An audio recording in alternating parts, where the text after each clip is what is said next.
اعوذ باللہ من الشیطان الرجیم بسم اللہ الرحمن الرحیم فنادته الملائکۃ وهو قائم یصلی فی المحراب ان اللہ یبشرک بیحییٰ مصدقا بکلمۃ من اللہ وسیدا وحصورا ونبیا من الصالحین۔ سورہ آل عمران آیت نمبر 39۔ حضرت زکریا علیہ السلام کی قبولیت دعا۔ فنادته الملائکہ، پھر فرشتوں نے ان کو آواز دی، وهو قائم یصلی فی المحراب، جب وہ حجرے میں کھڑے ہو کر نماز پڑھ رہے تھے۔ حضرت زکریا علیہ السلام دعا سے فارغ ہونے کے بعد محراب میں کھڑے نماز پڑھ رہے تھے۔ نماز کے دوران اللہ رب العزت نے فرشتوں کی ایک جماعت کو بھیج دیا تاکہ وہ حضرت زکریا علیہ السلام کو ان کی دعا کی قبولیت کی بشارت دیں۔ پوری جماعت بھیجنے میں حکمت یہ ہے کہ حضرت زکریا علیہ السلام اور ان کی بیوی اس حالت میں تھے جس میں عام طور پہ اولاد کی امید نہیں ہوتی، اس لیے کئی فرشتے آئے تاکہ ہر قسم کی نا امیدی زائل ہو جائے اور انہیں اولاد کی امید لگ جائے کہ اللہ تعالیٰ ضرور اولاد عطا فرمائے گا۔ نقطہ، محراب کی مراد، محراب سے یہاں حضرت مریم علیہ السلام کا وہ کمرہ بھی مراد ہو سکتا ہے جہاں حضرت زکریا علیہ السلام نے بے موسم کے پھل دیکھے تھے، مسجد بھی مراد ہو سکتی ہے اور امام کے کھڑے ہونے کی جگہ بھی مراد ہو سکتی ہے۔ ان اللہ یبشرک بیحییٰ، بے شک اللہ آپ کو یحییٰ کی خوشخبری دیتا ہے، یعنی دعا قبول ہوئی، بشارت ملی کہ لڑکا ہوگا جس کا نام یحییٰ اللہ تعالیٰ نے خود رکھ دیا۔ عموماً والدین نام رکھتے ہیں مگر اللہ تعالیٰ نے خصوصی مہربانی فرماتے ہوئے خود نام رکھ دیا اور ساتھ یہ بھی فرمایا کہ اس جیسا نام پہلے کسی کا نہیں رکھا گیا۔ نقطہ، یہ نماز کی خشوع کے خلاف نہیں ہے۔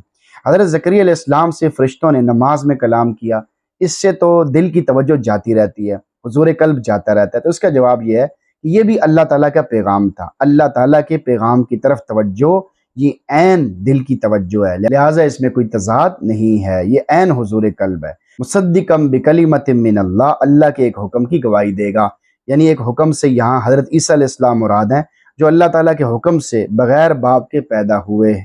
حضرت یحییٰ علیہ السلام لوگوں کو پہلے سے خبر دیتے تھے کہ عیسیٰ علیہ السلام پیدا ہونے والے ہیں۔ وہ سیدہ، اور سردار ہوگا، یعنی حضرت یحییٰ علیہ السلام علم، عبادت، پرہیزگاری، تمام خصائل خیر میں سب کا سردار ہوگا۔ وہ حصورا، اور نفسانی خواہشات سے مکمل طور پر اپنے آپ کو روکے ہوئے ہوگا، یعنی لذات شہوات سے بہت زیادہ رکنے والا ہوگا، اللہ کی عبادت میں مشغول رہنے والا ہوگا کہ عورت کی طرف توجہ کرنے کی نوبت ہی نہیں آئے گی۔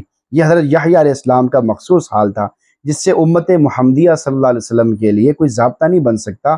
ہمارے پیغمبر علیہ السلام کا اعلیٰ امتیاز یہ ہے کہ کمال معاشرت کے ساتھ کمال عبادت کو جمع فرمایا۔ نقطہ، نوجوانوں کے لیے اس میں یہ نقطہ ہے کہ ذکر فکر عبادت میں زیادہ مشغولی شہوات خواہشات کو کم کر دیتی ہے، اس لیے نوجوانوں کی جب تک شادی کے انتظامات نہ ہو تو اپنے آپ کو ہر قسم کی شہوات خواہشات سے پاک صاف رکھنے کے لیے ذکر فکر عبادت کی زیادہ سے زیادہ مشغولی رکھیں، اس سے بہت زیادہ فائدہ ہوگا۔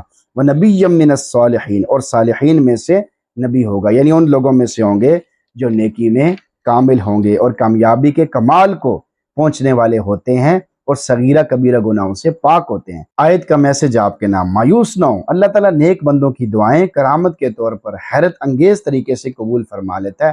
بس ہر چیز، ہر وقت میں، ہر حال میں اللہ رب العزت سے مانگیں اور اس یقین کے ساتھ مانگیں کہ اللہ رب العزت نے میری دعا کو قبول فرما لی ہے۔ پھر دیکھیں دعائیں کیسے قبول ہوتی ہیں۔ وہ عورتیں جو اولاد نہ ہونے کی وجہ سے پریشان ہیں، خواہ مخواہ مزاروں کی چکر کاٹتی ہیں، اپنے ایمان کا بھی بیڑا غرق کر لیتی ہیں، انہیں چاہیے کہ خلوت میں اکیلے میں بیٹھ کر دکھی دل کے ساتھ اللہ رب العزت کے ساتھ آہوزاری کرنا شروع کر دیں، اللہ تعالیٰ ضرور مہربانی فرمائے گا۔ اگر وہ بڑھاپے کی حالت میں اولاد دے سکتا ہے تو کیا جوان ہونے کی حالت میں آپ کو اولاد نہیں دے سکتا؟ یہ تو اللہ تعالیٰ تو سب کچھ کر سکتا ہے، یہ تو اللہ تعالیٰ نے ظاہری طور پر دنیا کے نظام بنائے۔ ہم کبھی بھی اللہ سے مایوس نہ ہوں۔ علماء کرام فرماتے ہیں کہ سب سے بڑا گناہ وہ مایوسی ہے کہ آدمی اللہ سے مایوس ہو جائے کہ میرے اوپر اللہ کرم نہیں فرمائے گا، میرے گناہوں کو معاف نہیں فرمائے گا، میری دعاؤں کو قبول نہیں فرماتا۔ اس طرح کہنا، اس طرح سوچنا، اس طرح کی سوچ رکھنا، یہ بہت بڑی نادانی، بہت بڑی بے وقوفی اور بہت بڑا گناہ ہے۔ اللہ تعالیٰ ہم سب کی حفاظت فرمائے۔ اعمال میں لگیں، اپنے آپ کو اعمال میں لگائیں، بار بار عمل کریں، بار بار دعائیں مانگیں، بار بار صلاۃ الحاجت پڑھیں اور اللہ سے مانگیں، مانگتے رہیں کہ اللہ ہی نے کرنا ہے، یہ کام میں نے اللہ ہی سے کروانا ہے، پھر دیکھیں کیسے کام ہوتے ہیں۔ تو اللہ تعالیٰ سے دعا اللہ تعالیٰ میں توفیق عطا فرمائے، ہمت عطا فرمائے، قوت عطا فرمائے۔ جیسے دنیاوی کاموں کے لیے ہم ہمت کرتے ہیں، صبح صبح اٹھتے ہیں، پہلے وقت میں جاتے ہیں، اہتمام کرتے ہیں، یہ بھی اللہ توفیق دے رہا ہے۔ تو ایسے اللہ سے مانگیں کہ یا اللہ مجھے دینی کاموں کی بھی توفیق عطا فرما، نماز پڑھنے کی توفیق عطا فرما، قرآن پڑھنے کی توفیق عطا فرما، روزے رکھنے کی توفیق عطا فرما، نیک کام کرنے کی توفیق عطا فرما، والدین کا احترام کرنے کی توفیق عطا فرما، ان سے دعائیں لینے کی توفیق عطا فرما، میرے ذریعے سے نیک کاموں کا وجود پیدا فرما۔